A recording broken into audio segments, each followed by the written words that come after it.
કેન્દ્ર સરકારના પશુપાલન અને ડેરી મંત્રાલય વિભાગ નિયંત્રણ હેઠળ માગણીઓમાં ચર્ચા લેવા માટેનો મોકો આપ્યો એ બદલ અમારા નેતા રાહુલજીનો ખૂબ ખૂબ આભાર માનું છું।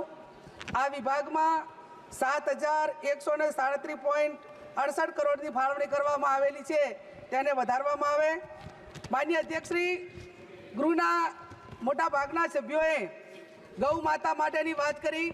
હું પણ ગૌ માતાની વાત કરવા માગું છું કે દેશના સાધુ સંતો, મહંતો, જ્યોતિષપીઠના શંકરાચાર્ય સ્વામી અવિમુક્તેશ્વરાનંદ સરસ્વતી મહારાજ પદયાત્રા કરીને ગૌ માતાને રાષ્ટ્રીય માતાનો દરજ્જો આપવા માટે સરકાર પાસે માગણી કરી રહ્યા છે। માન્ય અધ્યક્ષશ્રી, ગૌ માતાને રાષ્ટ્રીય માતાનો દરજ્જો મળે અને ગૌ વંશ ઉપર હત્યાનો પ્રતિબંધ આવતો કાયદો એ લોકસભામાં લાવવામાં આવે એવી હું માગણી કરું છું।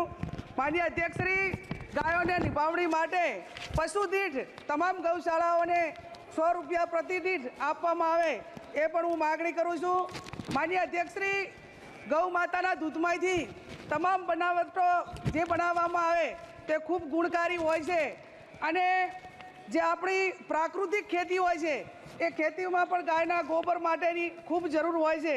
માન્ય અધ્યક્ષશ્રી, પશુની ખરીદી કરવામાં આવે અને પશુપાલક તેનો ઇન્સ્યોરન્સ લે છે ત્યારે એના ઉપર 18% GST લગાડવામાં આવે છે, તો એ GST હટાવી દેવામાં આવે એવી પણ હું માગણી કરું છું। માન્ય અધ્યક્ષશ્રી, ભારતમાં ચાલતા તમામ કતલખાનાઓમાં કઈ પાર્ટીએ કતલખાનાઓ પાસેથી કેટલું ફંડ લીધું તે નામ જાહેર કરવામાં આવે એવી પણ હું માગણી કરું છું। માન્ય અધ્યક્ષશ્રી, પશુપાલકોના જે ગૌચરો હતા તે મોટા ભાગે ઉદ્યોગપતિઓને આપી દેવામાં આવ્યા છે અને એના કારણે પશુપાલકો અને વન પ્રાણીઓ એ ખૂબ મોટા મુશ્કેલીમાં મુકાણા છે। ત્યારે માન્ય અધ્યક્ષશ્રી, આપના માધ્યમથી માગણી કરું છું કે જે ગૌચરો છે એ ઉદ્યોગપતિઓને કેમને ન આપવામાં આવે અને એના ઉપર જે સુપ્રીમ કોર્ટને પ્રતિબંધ નાખેલો છે એને યથાવત રાખવામાં આવે એવી પણ હું આપની પાસે માગણી કરું છું। માન્ય અધ્યક્ષશ્રી, મારો જિલ્લો બોર્ડરનો જિલ્લો છે અને એમાં સેન્સિટિવ ઝોન છે। આ ઝોનમાં જે જંગલી પ્રાણીઓ છે એ પ્રાણીઓને જે જમીન ફાળવેલી છે એમાં મોટા ભાગે ઉદ્યોગો, મીઠાના ઉદ્યોગો આવેલા છે, એના ઉપર પ્રતિબંધ મૂકવામાં આવે।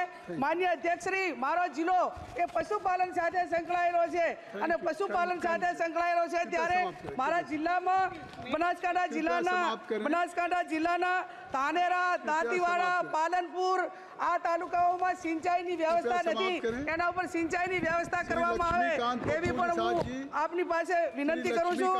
માન્ય અધ્યક્ષશ્રી, જે ડેરીઓની ચૂંટણી અને તમામ સહકારી ચૂંટણીઓ એ એક મંડળીનો ઠરાવ કરવામાં આવે છે, એને બદલે તમામ દૂધના કસ્ટમરો હોય એ ડેરી નિયામકના તમામ પ્રતિનિધિઓને ચૂંટે એવી પણ હું માગણી કરું છું। માન્ય અધ્યક્ષશ્રી, ડેરીનો સૌથી વધારે